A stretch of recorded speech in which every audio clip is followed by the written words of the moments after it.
Imagine for a moment that we had no familiarity whatsoever with the Genesis creation story, right? What God reveals to us in the opening chapters of the Bible about where the world came from, how he made it, how he made humanity, the job he gave to Adam and Eve in the garden, and how everything went wrong with the devil and with temptation and with them falling to sin.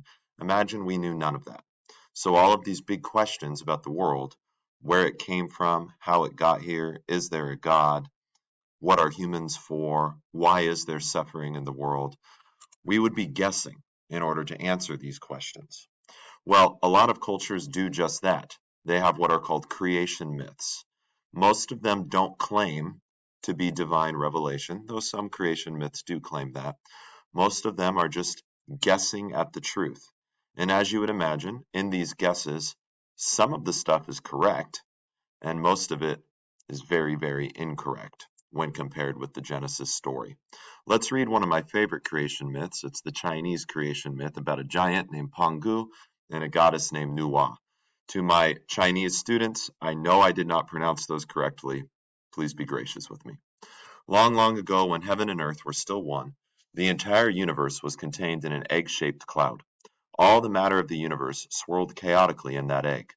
Deep within the swirling matter was Pangu, a huge giant who grew in the chaos.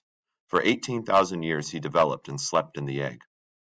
Finally, one day he awoke and stretched, and the egg broke to release the matter of the universe. The lighter, purer elements drifted upwards to make the sky and heavens, and the heavier, impure elements settled downwards to make the earth. In the midst of this new world, Pangu worried that heaven and earth might mix again. So he resolved to hold them apart, with the heavens on his head and the earth under his feet. As the two continued to separate, Pangu grew to hold them apart.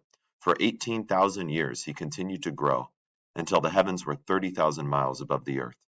For much longer he continued to hold the two apart, fearing the return of the chaos of his youth. Finally he realized they were stable, and soon after that he died. With the immense giant's death, the earth took on new character. His arms and legs became the four directions in the mountains. His blood became the rivers, and his sweat became the rain and dew. His voice became the thunder, and his breath became the winds. His hair became the grass, and his veins became the roads and paths. His teeth and bones became the minerals and rocks, and his flesh became the soil of the fields. Up above, his left eye became the sun, and his right eye became the moon. Thus in death, as in life, Pangu made the world as it is today. Many centuries later there was a goddess named Nuwa who roamed this wild world that Pangu had left behind, and she became lonely in her solitude. Stopping by a pond to rest, she saw her reflection and realized that there was nothing like herself in the world. She resolved to make something like herself for company. From the edge of the pond she took some mud and shaped it in the form of a human being. At first her creation was lifeless, and she set it down. It took life as soon as it touched the soil, however, and soon the human was dancing and celebrating its new life. Pleased with her creation, Nuwa made more of them, and soon her loneliness disappeared in the crowd of little humans around her. For 2 days she made them, and still she wanted to make more. Finally she pulled down a long vine and dragged it through the mud, and then she swung the vine through the air. Droplets of mud flew everywhere, and when they fell, they became more humans that were nearly as perfect as the ones she had made by hand. Soon she had spread humans over the whole world. The ones she had made by hand became the aristocrats, and the ones she had made with the vine became the poor common people. Even then, Nuwa realized that her work was incomplete, because as her creations died, she would have to make more. She solved this problem by dividing the humans into male and female so that they could reproduce and save her from having to make new humans to break her solitude. Many years later, Pangu's greatest fear came true. The heavens collapsed so that there were holes in the sky, and the earth cracked, letting water rush from below to flood the earth. In some Chinese creation, in some versions of this myth, these are the work of other gods, these bad things happening. At other places fire sprang forth from the earth, and everywhere wild beasts emerged from the forest to prey on the people. Nuwa drove the beasts back and healed the earth. To fix the sky she took stones of many colors from the river, and built a fire in which she melted them. She used the molten rock to patch the holes in the sky, and she used the 4 legs of a giant turtle to support the sky again. Exhausted by her labors, she soon lay down to die, and, like Pangu, from her body came many more features to adorn the world that she had restored. Now, when I go over this with my on-ground class, we look at a few ideas in the text. First, notice order versus chaos. In this story, the world starts in chaos. What causes the chaos? Inside this egg, where the giant Pangu is growing, heaven and earth are swirling about, they're mixing. And that combination of heaven and earth together is chaotic. What creates order is the giant has to separate heaven and earth. And in that separation, when things are finally far enough apart, heaven above and earth below, the chaos goes away and things are ordered, things are stable. What was the mechanism of creation? The death of the giant. When Pangu died, his body became the different features of our world. I remember it said that one eye became the sun and another eye became the moon, and the various parts of his body became mountains and rivers and so on. What was the design of human beings? This was a work of a different creature. This was Nuwa, the goddess, and she makes human beings in her image. Notice that the reason for the human beings was that she was lonely.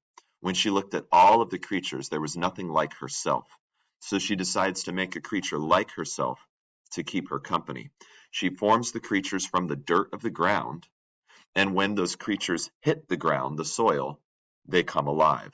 It seems that the earth, the soil, is the source of life. This took a lot of work for her. She created humans for many days. It said 2 days, and still she wanted to make more, but it was work. So she took a vine, drug it through the mud, and she swung the vine around. And wherever the droplets fell off the vine and hit the ground, they would too turn into little human beings.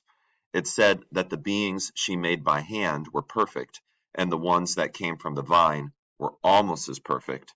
And those descended from the ones made by hand today are aristocrats, and those descended from the ones made from the vine swinging around are the poor common people today.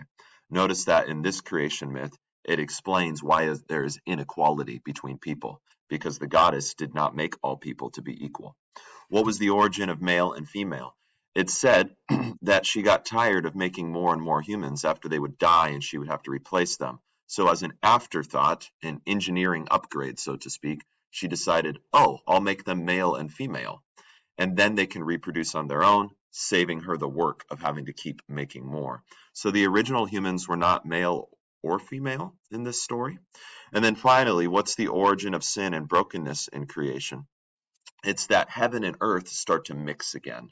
There's cracks in the sky, cracks in the ground, volcanoes, beasts are coming out of the forest to prey on the people, and Nuwa has to create order again by patching the sky and holding it up, separating it from the earth. So when there is stability, separation between heaven and earth, order is restored. Now let's compare this to the divinely revealed story that God gave Moses in the Genesis creation account. And try to hear this as if for the first time, asking yourself as you read the story, what does this teach us about where the world came from, who God is, how he made the world, is there order, did he make human beings for a particular purpose, and so on. Try to hear this story as if fresh and new. In the beginning, God created the heavens and the earth. The earth was without form, no shape yet, and void, no population of creatures yet. And darkness was over the face of the deep, and the Spirit of God was hovering over the face of the waters. And God said, let there be light. And there was light. Notice that the way God creates is by speaking. His word creates things out of nothing. And God saw that the light was good. And God separated the light from the darkness. God called the light day, and the darkness he called night. And there was evening, and there was morning, the first day. Pay attention to patterns and repetitions. God makes something with his word. He calls it good. He names it. And there's evening and there's morning that day. God said, let there be an expanse in the midst of the waters, and let it separate the waters from the waters. And God made the expanse and separated the waters that were under the expanse from the waters that were above the expanse. And it was so. And God called the expanse heaven, where the birds fly, the heavens. And there was evening and there was morning, the second day. Most theologians would say the reason we're not familiar with water above the heavens, we're familiar with water below the heavens, the sea. But water above the heavens, what's that? A blanket of water in the sky? Most theologians would say because in Noah's flood, that all dumped. For 40 days and 40 nights, it just rained heavy. Where did all that come from? Well, there used to be waters above the heavens. a pre-flood sky looks different than a post-flood sky. God said, "Let the waters under the heavens be gathered together into one place, and let the dry land appear." And it was so. God called the dry land earth, and the waters that were gathered together he called seas, and God saw that it was good. And God said, "Let the earth sprout vegetation, plants yielding seed, and fruit trees bearing fruit in which is their seed, each according to its kind on the earth." Pay attention to the repetition of that phrase as well. God makes each thing according to its kind. And it was so. The earth brought forth vegetation, plants yielding seed according to their own kinds, and trees bearing fruit in which is their seed, each according to its kind. And God saw that it was good. And there was evening and there was morning, the third day. What God separates on days 1, 2, and 3, light from darkness, waters above from waters below, the dry land from the sea. On days 4, 5, and 6, God populates those things, starting with the heavens above. God said, "Let there be lights in the expanse of the heavens, to separate the day from the night, and let them be for signs and for seasons and for days and years. And let them be lights in the expanse of the heavens, to give light upon the earth." And it was so. And God made the two great lights, the greater light to rule the day and the lesser light to rule the night, and the stars. And God set them in the expanse of the heavens to give light on the earth, to rule over the day and over the night, and to separate the light from the darkness. And God saw that it was good. And there was evening and there was morning, the fourth day. And God said, "Let the waters swarm with swarms of living creatures, and let birds fly above the earth across the expanse of the heavens." So God created the great sea creatures, and every living creature that moves, with which the waters swarm, according to their kinds, and every winged bird according to its kind. And God saw that it was good. And God blessed them, saying, "Be fruitful and multiply, and fill the waters in the seas, and let birds multiply in the earth." And there was evening and there was morning, the fifth day. And God said, "Let the earth bring forth living creatures according to their kinds, livestock and creeping things and beasts of the earth according to their kinds." And it was so. And God made the beasts of the earth according to their kinds, and the livestock according to their kinds, and everything that creeps on the ground according to its kind. And God saw that it was good. Then God said, "Let us make man," or Adam, "in our image, after our likeness, and let them have dominion, rule, over the fish of the sea, and over the birds of the heavens, and over the livestock, and over all the earth, and over every creeping thing that creeps on the earth." So God created man in his own image. In the image of God he created him. Male and female he created them. It's in chapter 2 that we learn he created Adam from the ground, and then Eve from Adam's side, and put them in dominion, in charge, in the garden and over the other creatures. God blessed them, and God said to them, "Be fruitful and multiply and fill the earth and subdue it, and have dominion over the fish of the sea and over the birds of the heavens and over every living thing that moves on the earth." And God said, "Behold, I have given you every plant yielding seed that is on the face of all the earth, and every tree with seed in its fruit. You shall have them for food. And to every beast of the earth, and to every bird of the heavens, and to everything that creeps on the earth, everything that has the breath of life, I have given every green plant for food." And it was so.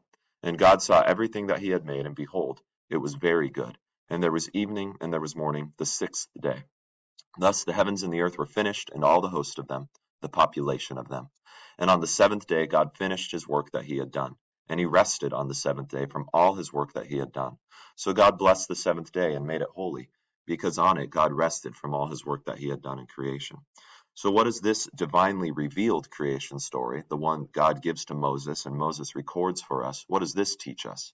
That the world was created by God. Before there was anything, there was God. And where did all creation come from? God spoke it into being. Just his word was enough to create the entire universe. God orders his universe. There's no chaos at all. In the first 3 days, he creates order, not by separating heaven from earth, but by separating light from darkness, waters above from waters below, and then the dry land out from the seas. On days 4, 5, and 6, God populates the heavens with the stars and the sun and the moon. He populates the waters above and waters below with the birds and the fish, and then he populates the dry land with all the land creatures, and finally humanity. In his image, God makes humans.